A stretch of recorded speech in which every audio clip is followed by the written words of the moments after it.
তো বন্ধুগণ, আজকের এই ভিডিওতে আপনাদের সঙ্গে কথা বলবো পিএম বিশ্বকর্মা যোজনা নিয়ে। কি এই বিশ্বকর্মা যোজনা এবং কিভাবে আপনারা এর দ্বারা উপকৃত হবেন এবং কি কি বেনিফিট পাবেন, তার সঙ্গে সঙ্গে কোথা থেকে আবেদন করা যাবে এবং কি কি যোগ্যতা লাগবে, কারা কারা আবেদন করতে পারবে, কত টাকা দেওয়া হবে, সমস্ত কিছু বিষয় নিয়েই আজকের ভিডিওতে ডিটেলস আলোচনা হচ্ছে। আশা করব প্রথম থেকে শেষ অবধি ভিডিওটির সঙ্গে অবশ্যই থাকবেন।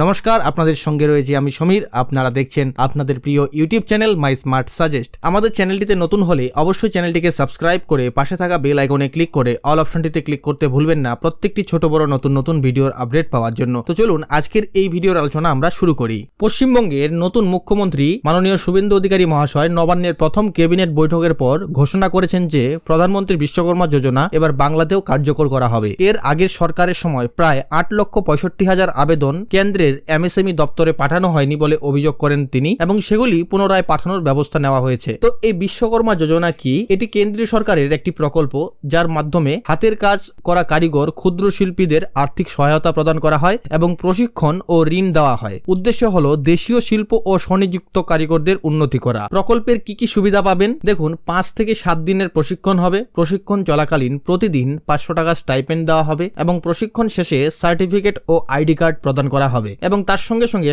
আধুনিক যন্ত্রপাতি কেনার জন্য 15,000 টাকা সহায়তা দেওয়া হবে এবং 3 লক্ষ টাকা পর্যন্ত ঋণ দেওয়া হবে। প্রথম কিস্তিতে 1 লক্ষ, তারপরে দ্বিতীয় কিস্তিতে 2 লক্ষ, যার সুদের হার মাত্র 5%। কারা আবেদন করতে পারবেন? ন্যূনতম বয়স হতে হবে 18 বছর, স্বনিযুক্ত কারিগর হতে হবে, যেমন কামার, কুমোর, স্বর্ণকার, দর্জি, নাপিত, মুচি, রাজমিস্ত্রি, ধোপা ইত্যাদি পেশার সঙ্গে যুক্ত যারা রয়েছেন তারা আবেদন করতে পারবে। গত 5 বছরে, এই ক্ষেত্রে আবেদন করতে গেলে গত 5 বছরে সরকারি স্বকর্মসংস্থান ঋণ নেওয়া যাবে না। পরিবারের একজন সদস্য আবেদন করতে পারবেন এবং পরিবারের কেউ সরকারি চাকরিজীবী হলে আবেদন করা যাবে না। এর জন্য দুটি মাধ্যমে আপনারা আবেদন করতে পারবেন। pmvishwakarma.gov.in পোর্টালে গিয়ে রেজিস্ট্রেশন করতে পারবেন, আধার, কেওয়াইসি এবং ফর্ম পূরণ করে ডকুমেন্ট আপলোড করতে হবে, অথবা নিকটবর্তী সিএসসি কমন সার্ভিস সেন্টারে আধার ও মোবাইল নাম্বার নিয়ে গিয়ে বায়োমেট্রিক ভেরিফিকেশনের মাধ্যমে আপনারা আবেদন করতে পারবেন। তো এই ছিল শর্ট ইনফরমেশন। যদি আপনারা এই বিষয় নিয়ে ডিটেলস ভিডিও চান তাহলে অবশ্যই কমেন্ট করে জানাবেন, আমি আপনাদেরকে ডিটেলস ভিডিও দেওয়ার চেষ্টা করব। ধন্যবাদ প্রথম থেকে শেষ অবধি ভিডিওটির সঙ্গে থাকার জন্য।